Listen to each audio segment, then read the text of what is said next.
मैं doctor Pallavi, dermatologist, doctor Pallavi skin and hair clinic, Krishnapur, Jamshedpur से आज स्किन एंड हेयर एसेंशियल्स में यूट्यूब चैनल के माध्यम से आपको बताऊंगी एक्ने क्या है, एक्ने के प्रकार क्या हैं, कुछ टिप्स इसे बढ़ने से रोकने और ठीक करने के।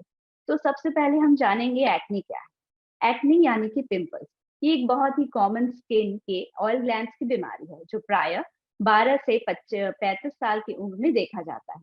तो ये तो सभी लोग जानते हैं कि हमारे स्किन में पोर्स होते हैं, बट इसके पोर्स के कुछ पार्ट्स भी होते हैं, जो कि होता है hair follicle, hair, sebaceous glands या ऑयल ग्लैंड्स जो हम कहते हैं, जिसमें ऑयल सिक्रीशन होता है, और सराउंडिंग डेड स्किन और सराउंडिंग स्किन। तो तीन मेजर फैक्टर्स हैं एक्ने करने के लिए। एक होता है हार्मोनल फैक्टर्स। ये जो हार्मोनल फैक्टर है, ये ऑयल ग्लैंड्स की एक्टिविटी बढ़ाता है, तो ऑयल ग्लैंड्स ज्यादा सिक्रीट होते हैं। ये यूजुअली किशोरावस्था में ज्यादा देखा जाता है, इसलिए उस समय ज्यादा पिंपल्स होते हैं। डेड स्किन सेल्स का जमा होना, पी एक्नेस नामक एक बैक्टीरिया होता है हमारे स्किन पर, जो कि नॉर्मली रहता है, लेकिन जब ऑयल ग्लैंड्स ज्यादा एक्टिव हो जाते हैं तो वह इसमें इन्फेक्शन करने लगता है, रेडनेस करने लगता है, कुछ केमिकल्स जमा होने लगते हैं और इन्फ्लेमेशन होने लगता है। इसके अलावा अगर फैमिली हिस्ट्री है, स्ट्रेस है, एक्सेसिव मेकअप कर रहे हैं, अनहेल्दी डाइट है, और कुछ मेडिसिन जैसे कि स्टेरॉइड्स, प्रोटीन सप्लीमेंट्स, टीबी की दवाइयां, इन सब के वजह से भी एक्ने हो सकता है। अब एक्ने के प्रकार क्या हो सकते हैं? तो यूजुअली सबने देखा है कि एक्ने फेस पर होते हैं, लेकिन एक्ने बैक, चेस्ट और आर्म्स पर भी हो सकते हैं, जिन्हें हम ट्रंकल एक्ने कहते हैं। डर्मेटोलॉजिस्ट के द्वारा ये 4 ग्रेड्स में बांटा गया है, ग्रेड 1, 2, 3 एंड 4। ग्रेड 1 में कोमेडॉन्स होता है। यह शुरुआती स्टेज होता है। इसमें जो ऑयल ग्लैंड में ज्यादा ऑयल सिक्रीशन होता है, साथ में डेड स्किन सेल्स जब स्किन के नीचे जमा होने लगते हैं तो उन्हें हम व्हाइट हेड्स कहते हैं, और जब ओपन पोर्स पर जमा होते हैं तो वो काले काले दिखते हैं, उसे हम ब्लैक हेड्स कहते हैं। ग्रेड 2, जिसमें कोमेडॉन्स के साथ कुछ लाल दाने भी होने लगते हैं।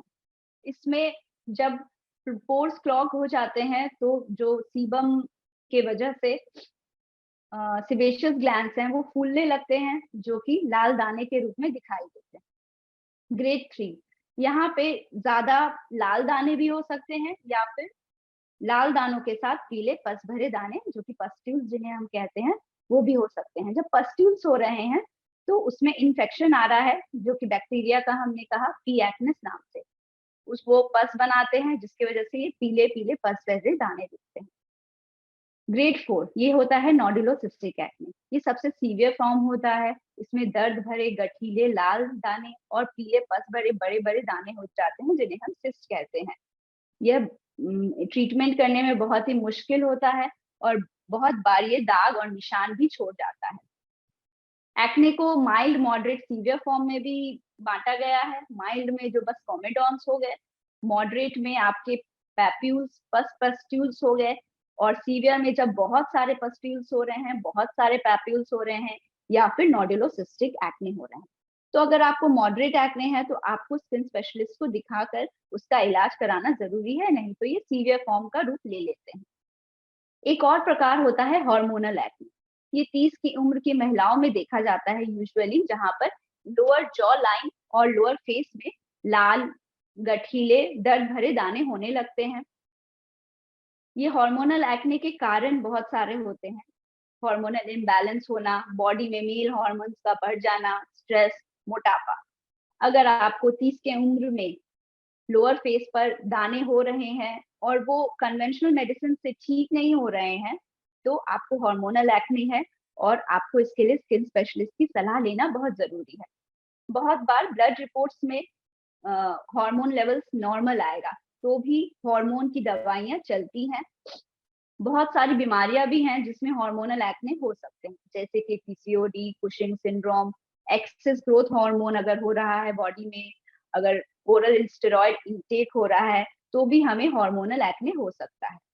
अब हमने ये तो जान लिया कि एक्ने क्या है, कैसे होता है, किस प्रकार के है, क्यों होता है, लेकिन सबसे जरूरी बात, इससे छुटकारा कैसे पाया जाए, तो हम लोग कुछ डिस्कस करेंगे। लेकिन उससे पहले मैं कहना चाहूंगी कि आप एक्ने का इलाज एक स्किन स्पेशलिस्ट से ही कराएं, एक क्वालिफाइड डर्मेटोलॉजिस्ट से ही कराएं, क्योंकि यह एक स्किन की बीमारी है और वही इसका अच्छे से इलाज कर सकते हैं। तो अब कुछ डूज एंड डोंट्स जो आपको ध्यान में रखना है, अपने स्किन को क्लीन रखें, हमेशा एक जेंटल क्लिंजर यूज करें, दिन में 2 बार से ज्यादा क्लिंजिंग ना करें, वरना ये आपकी स्किन इरिटेट कर देती है और एक्ने को बढ़ावा दे सकती है।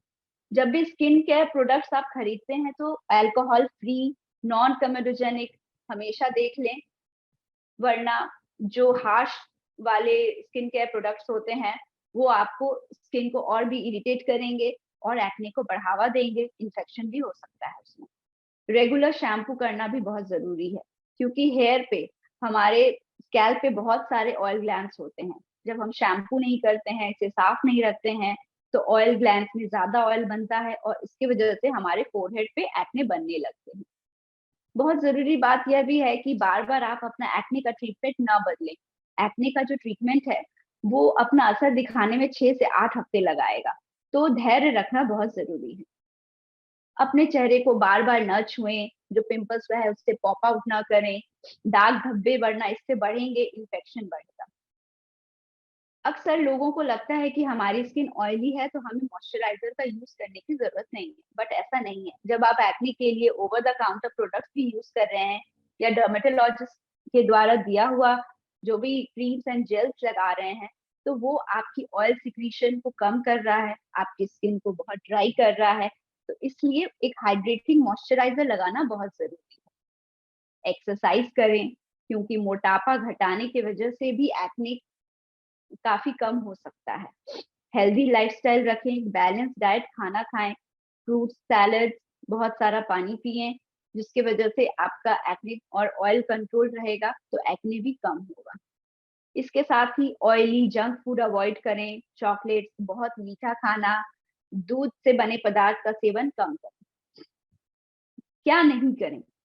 मेकअप प्रोडक्ट्स जो है एक्सेसिव यूज ना करें और हमेशा रात को मेकअप हटाकर जेंटल क्लिंजर से फेस वॉश करके उसको मॉइस्चराइजर लगाकर ही सोएं। अपने मेकअप प्रोडक्ट्स, ब्रशेस, एप्लीकेटर्स दूसरों के साथ शेयर ना करें, इससे और भी एक्ने इरिटेट होगा, आपका इन्फेक्शन बढ़ सकता है।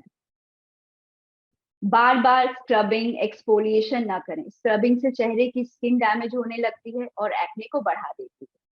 काफी बार लोगों को लगता है कि दूसरों की सलाह से, आसपास के लोगों से कि ये क्रीम लगा लीजिए, वो क्रीम लगा लीजिए, एक्ने ठीक हो जाएगा, तो स्टेरॉइड मिक्स क्रीम्स लगाने लगते हैं, जिससे स्किन पतली होने लगती है, ज्यादा एक्ने होने लगते हैं, तो उसका प्रयोग करने से बचें।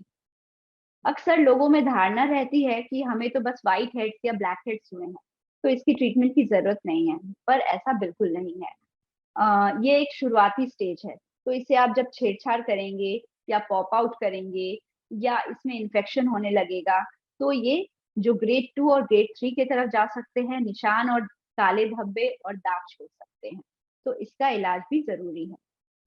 आपका डर्मेटोलॉजिस्ट आपके स्किन की एनालिसिस करेंगे, आपके एक्ने की ग्रेड की पहचान करेंगे, उसके बाद कुछ खून की जांच भी दे सकते हैं, इसके अनुसार ही वो आपका ट्रीटमेंट बताएंगे।